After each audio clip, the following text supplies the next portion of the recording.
One chilly February morning in 1855, after a night of heavy snowfall, the people of Devon, England awoke to an amazing if perplexing scene. A trail of hoof-like footprints had appeared almost overnight. They went over rooftops and any other obstacles that stood in their way. But that wasn't the weird part. Strangely, they seemed to have covered a distance of almost 100 miles.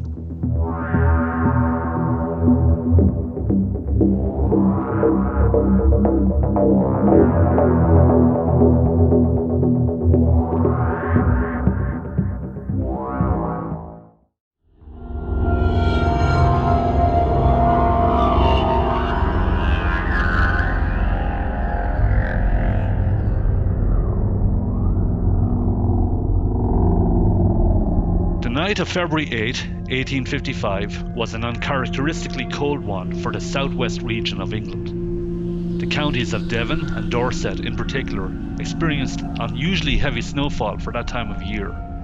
The people of Devon went to bed that night knowing they were in for a very cold spell and fell asleep to the sound of a raging blizzard outside.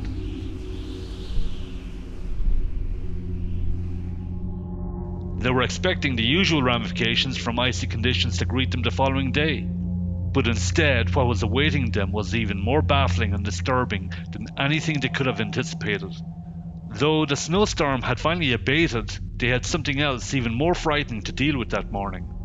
An extensive trail of hoof-like footprints had been discovered in the snow and seemed to have been made by some mysterious creature.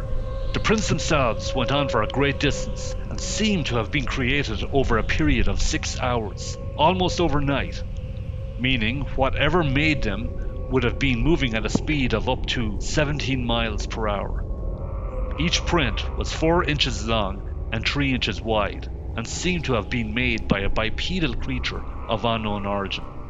While some reports stated that they were cloven like that of a goat, most were in agreement that they took the form of a hoof.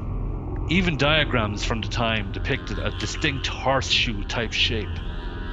The distance between each step was calculated at just over 8 inches.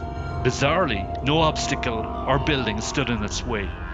While the footprints were commonplace on ground level, they were also discovered on snow-covered rooftops, high walls, wooden gates, and also across rivers. The trail was even reported to have led into drainage pipes just 4 inches across before exiting effortlessly and continuing on the other side. All in all, the mystery hoofprints covered an area of between 40 and 100 miles, from Exmouth to Topsham, across the Exe estuary and into the towns of Dawlish and Tynemouth. No explanation could be accurately made as to who or what might have created them. But as these were very superstitious times to be living in, people were quick to jump to conclusions and surmised that there was some kind of devilry involved. A newspaper even weighed in on the matter, stating that the superstitious go so far as to believe they are the marks of Satan himself, and that great excitement has been produced among all classes may be judged from the fact that the subject has been descanted on the pulpit.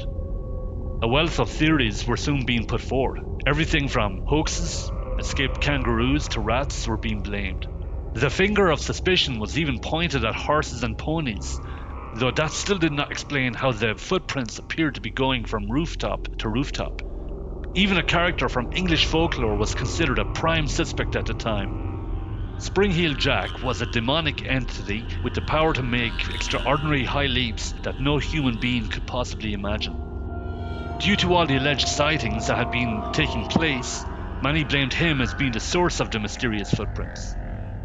Some skeptics at the time even believed that it was all just a simple case of mass hysteria, that somehow these very superstitious people were simply seeing what they wanted to see.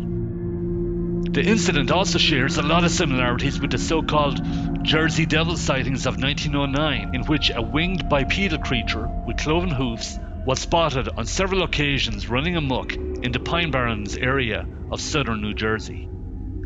The theory was even put forward that the culprit must have been some kind of experimental balloon that escaped from a dockyard in Devonport, and that the shackles at the end of a dangling rope would have left hoof-like marks on the ground as it dragged along the snow.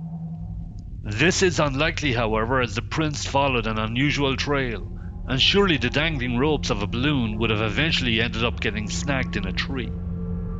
Whatever the truth of the above accounts, one of the more plausible scenarios is also one of the more mundane. Animals tend to follow the path of least resistance, as is demonstrated by trails that can be found in thick forests and woodlands.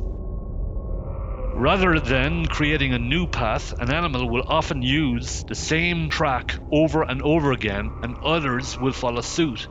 Trails in snow are also notoriously unreliable and may appear wider and deeper than they were in reality due to uniform melting. Could this be what happened in the case of the devil's footprints?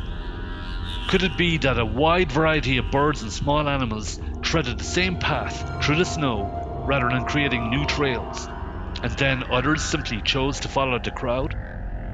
This migratory action caused by falling snow may have been repeated in several other regions that also suffered snowfall, and then the deeply superstitious local folk shared a story with each other. Gradually it became increasingly exaggerated with each retelling, until eventually a series of non-connected and natural events were suddenly linked together with a supernatural undercurrent, despite never having had any relationship with each other to begin with. And from all this speculation and supposition, the devil's footprints is what emerged.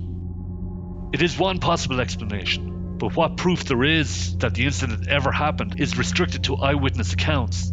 There is little known material evidence in existence. Something did happen on that cold February night in 1855, but obviously all we can do now is speculate in hindsight as to what that something could be.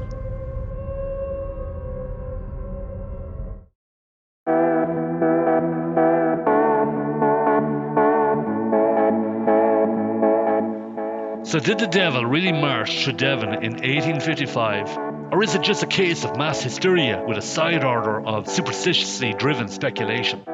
Jot down your suggestions in the comments below, and if you enjoyed this video, please give it a thumbs up, subscribe, and remember to tap the bell icon so you never miss an upload.